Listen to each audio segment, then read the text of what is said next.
हमारे साथ यहाँ पर जुड़ चुके हैं दिल्ली कांग्रेस के प्रवक्ता हैं दीपचंद जी। बहुत स्वागत है आपका प्राइम न्यूज पर। जिस तरह से लगातार एक लोकतांत्रिक प्रणाली का जिक्र किया जा रहा था और यह बताया गया कि अब की बार गांधी परिवार से कोई अध्यक्ष नहीं होगा, उस बात को आपने साबित किया।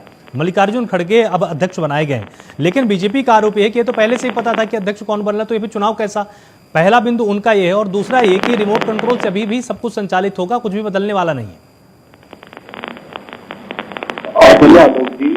शायद लगभग 90% वोट डेलीगेट के विश्वास के साथ वो वोट खड़गे साहब को मिले हैं।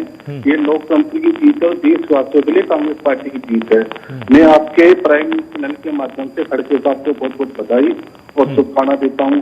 और साथ ही खड़गे साहब की जिम्मेदारी क्योंकि उनके ऊपर आई है। हम सब लोग तमाम कांग्रेस एकजुटता के साथ एक चुनाव से कांग्रेस के अंदर एकता आई है, ताकत आई है, एकजुटता आई है और हम सब मिलकर खड़गे साहब के नेतृत्व में काम करेंगे। और आजादी के बाद दूसरे दलित चेहरे के रूप में कांग्रेस पार्टी के अध्यक्ष बने हैं। उससे पहले आपको याद होगा आलोक बाबू जगजीवन राम कांग्रेस पार्टी के दलित चेहरे थे और खड़गे साहब के व्यापक अनुभव से पार्टी को लाभ मिलेगा और तमाम चुनौतियों का सामना हम करेंगे और कांग्रेस पार्टी मजबूत होगी। और साथ ही हम खड़गे साहब के नेतृत्व में हिमाचल प्रदेश और गुजरात प्रदेश की जीतने जा रहे हैं। और अभी मेरी बहन नेहा जी ने कहा, तो इनसे पूछना चाहूंगा कि आपका एक नेता बताइए जिसने बीजेपी चुनाव प्रक्रिया से अध्यक्ष बना हो। अमित शाह 2 बार अध्यक्ष बने, जेपी नड्डा जी 2 बार अध्यक्ष बने। आप बताइए अमित शाह और जेपी नड्डा के सामने किसने अध्यक्ष पद का फॉर्म भरा, बताइए, नहीं बता पाएंगे। इसके यहाँ तो आलोक जी संघ परिवार और नागपुर घराने से फरमान आता है सीधा।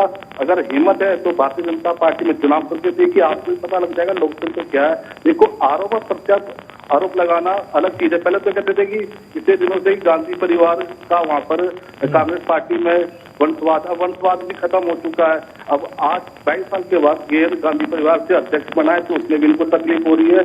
और अब मैं आलोक जी पूरी ईमानदारी से कहूंगा कि भारत जोड़ो यात्रा के बाद से बीजेपी वाले लेंस लेकर ढूंढ रहे हैं कि इनको कोई मुद्दा मिल जाए, लेकिन कोई मुद्दा नहीं मिल रहा है। अब इनकी बौखलाहट और इसे पता लगता है कि अब ये कांग्रेस पार्टी खड़गे साहब के नेतृत्व में आगे बढ़ेगी और आने वाले चुनाव के अंदर बड़ी मजबूती के साथ हम हिमाचल प्रदेश और गुजरात प्रदेश जीतने जा रहे हैं। बिल्कुल ठीक है। तो जिस तरह से आपने दावा किया, आरबी उपाध्याय भी हमारे साथ हैं। उपाध्याय जी, आपको किसके दावे में कितना दम नजर आ रहा है? क्योंकि बीजेपी का तो कहना है कि सब कुछ रिमोट से ही चलेगा, लेकिन यहाँ पर दीपचंद जी साफ तौर पर ये बार बार बता रहे हैं कि अब बहुत कुछ बदलने वाला है, चाहे वो राज्यों के चुनाव हो चाहे लोकसभा चुनाव हो, जीतने वाले हम ही हैं।